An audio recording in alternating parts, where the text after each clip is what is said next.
should do that. I Well, know yeah, I he think can't. there's going to be more of that coming because Yes. the way things are going. I'm telling you, Yeah. man. It's horrible.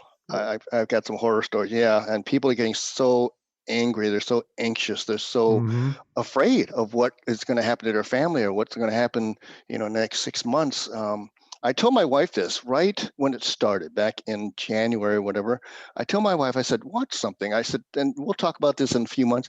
I think the violence in this country, as bad as it is going to go up. Yeah, I said, it just has too many, ways for the fires to get lit from both ends. I mean, there's so many angry people now. yeah, Um, you, and nobody's nipping it in the bud like no, immediately. I think no. it could be nipped in the bud if the people had the guts to do it. But you get some Yeah. of these mayors that say, "Oh, take over the city for a while. Yeah, have a good time." And then there's bodies all over the place. I know.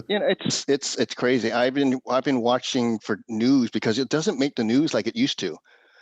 You have to dig for something. I yeah, found a story the other day where somebody went over to check because they thought it was a gas leak.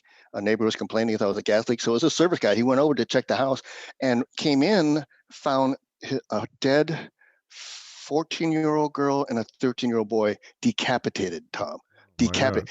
The father had done it. He just went berserk. He just was out of work and frustrated and angry. And the teenage boys, they were probably mouthing off his 13 or 14-year-old as well.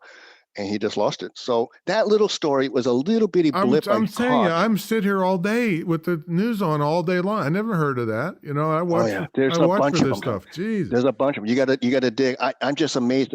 And I just saw another one too, where just these violent acts out of nowhere are going to be popping up all the time. People are just more anxious than they've ever been. I think, and maybe in our history. I don't know, but it's bad. And I hate to say it, it's going to get worse. So I'm teaching privately now. I can't wait for me to be able to get back out and do bigger groups. And Yeah, because you can I'm help more probably going to, people. Yeah. yeah, I'm probably going to have to do some of it virtually, I'm sure. But in the meantime, I have two things I want to bring up, and Yeah, maybe somebody out I there want to ask you listening. what you got coming